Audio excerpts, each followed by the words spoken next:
Ako nga pala si Jason Ayuban, owner ng 4J's Pares. Naisipan ko po magpares dahil nung naghanap pala ako ng trabaho sa Manila, mahilig talaga ako magpares. Bale, yun yung madalian na food na na-order. Kaya, why not dalhin ko sa Zamboanga yung pares ng Manila. Yung pares namin is galing sa pinakuluang talaga ng buto ng baka, kaya lumalabas talaga yung lasa ng baka mismo. Meron din kaming bestseller na leche flan na isa din sa tinatangkilik ng mga customer namin.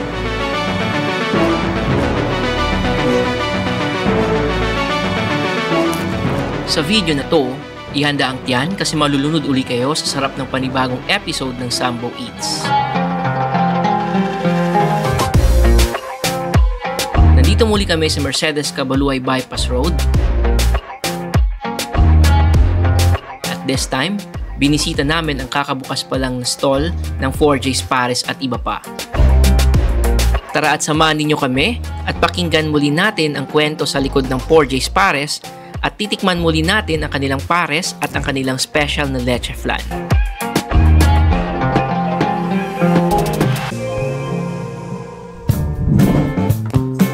From classic favorites to new discoveries. Tuklasin natin ang mga nagsasarapang street food dito sa Zamboanga City.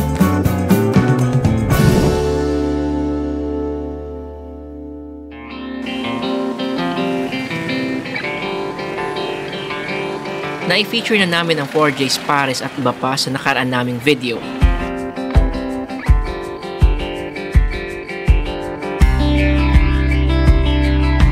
Bago pa lang sila dito sa Mercedes Cabaluay Bypass Road at nagsisimula na silang makilala dahil sa kanilang masarap na pares.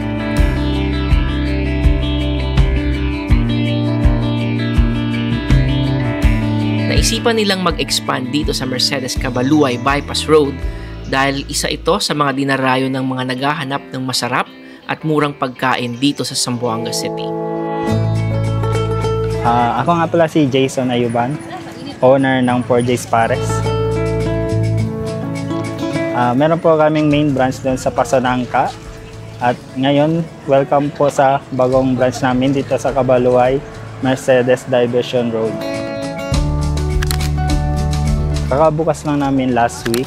Open kami tuwing Friday, Saturday at Sunday, 4:30 PM hanggang 7:30 PM po dito sa Cabaluay, Mercedes Diversion Road. Naisipan ko po magpares dahil nung naghanap pala ako ng trabaho sa Manila, mahilig talaga ako magpares. Parang madalian na food na na-order. Kaya why not dalhin ko sa Zamboanga yung pares ng Manila.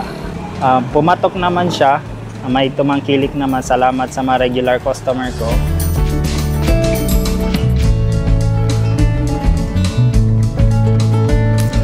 Yung pares namin is galing sa pinakuluang talaga ng buto ng baka, kaya lumalabas talaga yung lasa ng baka mismo.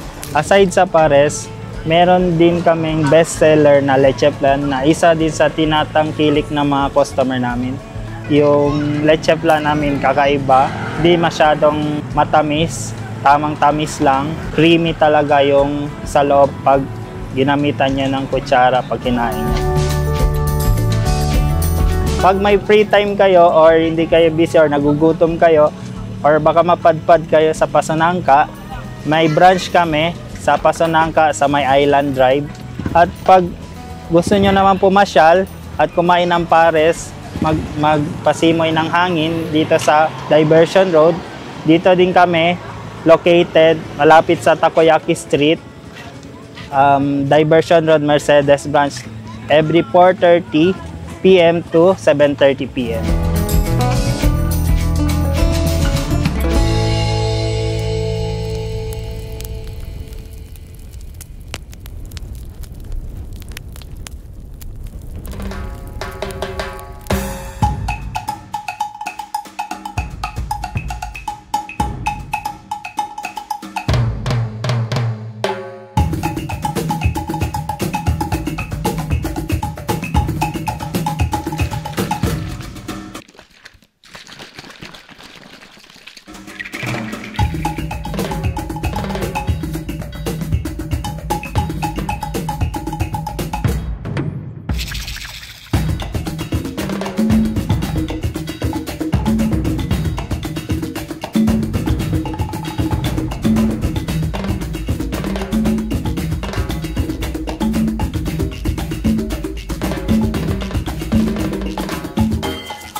everyone and welcome sa panibagong episode ng Sambo Eats. And today, nandito ulit tayo sa Cabaluay Mercedes Bypass Road or Mercedes Cabaluay Bypass Road. And this time, binisita natin ang 4J's Pares. So tama ang narinig nyo, 4J's Pares. Na-feature na natin sila before, that was December of last year, dun sa kanilang main branch sa Pasunanca. And this time, meron na silang pop-up store dito sa Diversion Road. And tikman natin uli yung pares nila. So, ang titikman natin pares dito guys sa 4J's Pares is yung overload pares nila. Meron silang special mommy. And then, binigyan rin tayo nila ng special leche flan nila. Yung napakasarap na leche flan nila. So, titikman din natin to later on. And before tayo magsimula sa pagtikim ng pagkain, kung di ka pa nakasubscribe sa aming YouTube channel, paki-subscribe naman po and malaking tulong po yun sa pagpapatuloy ng channel namin. And kung di ka pa naka-follow sa aming Facebook account, paki-follow kami at Sambo Eats. So tara, tikman natin yung pagkain or pares ng 4J's Pares. So ito yung special mommy nila guys. So merong noodles, merong beef meat, meron rin siyang buto-buto ng baka, and meron rin kalahating itlog or hard-boiled egg na kalahati. Okay, after natin lagyan ng kalamansi, is lalagyan natin siya ng chili oil, yung overload pares. Bago natin tikman yung noodles, titikman ko muna yung sabaw.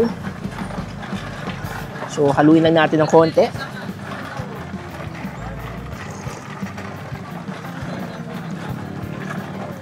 Wala pa rin pinagbago yung laso ng 4J's Pares guys. Masarap pa rin. Nalinamnam yung sabaw. At the same time, malambot yung karne or yung beef na nilagay nila. So, tikman naman natin yung mommy guys. So, eto siya.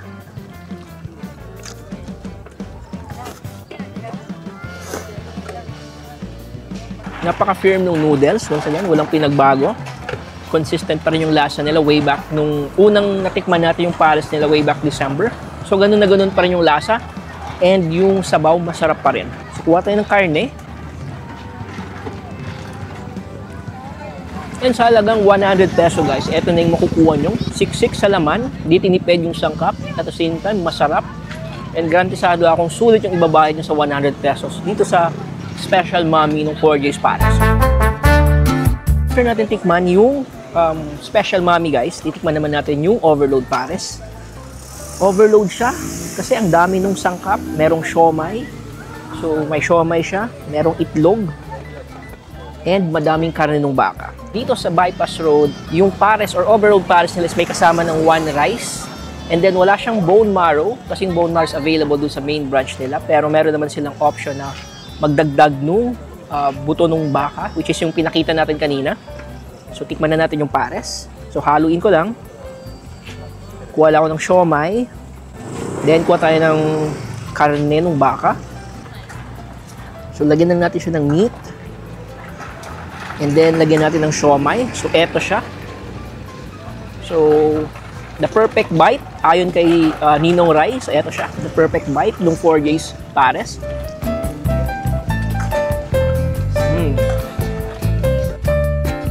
Kahit hindi mo nalagyan ng pampalasa like yung patis or toyo or even yung chili oil nila, malasa na yung pares ng 4J's.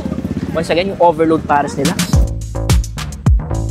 So, nandito tayo sa last part nung tikiman challenge or pagtikim natin ng pagkain ng 4J's Pares.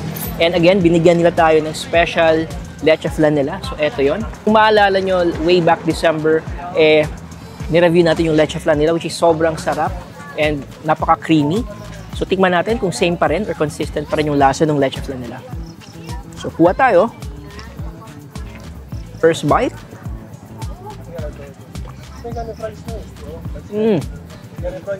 Wala pa rin pinagbago yung lasa ng leche flan nila guys.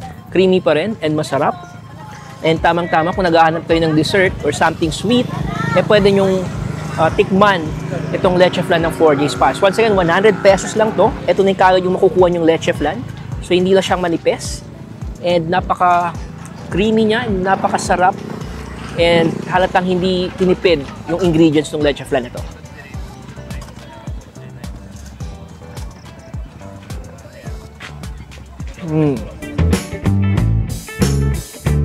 Ang kwento ng 4J's Pares ay patunay na walang imposible sa taong nagpupursige at gustong mapaunlad ang kanilang negosyo sa maayos na paraan. Ito yung mga negosyong dapat nating suportahan.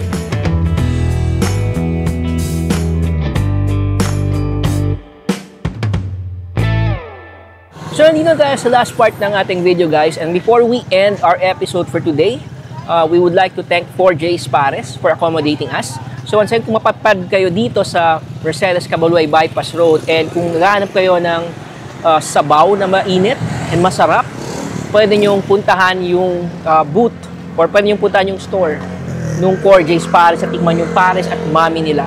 And huwag nyo rin kalimutan yung leche plan na napakasarap. And before we end, we would like to thank everyone sa pagsuporta ng aming page. Kung di ka pa naka-subscribe, paki-subscribe po kami sa aming YouTube account. And kung di ka pa naka-follow sa Facebook, paki-follow kami sa aming Facebook page at Sambo Eats. So once again, let's support small businesses dito sa Zamboanga City and see you on our next video. That's yummy.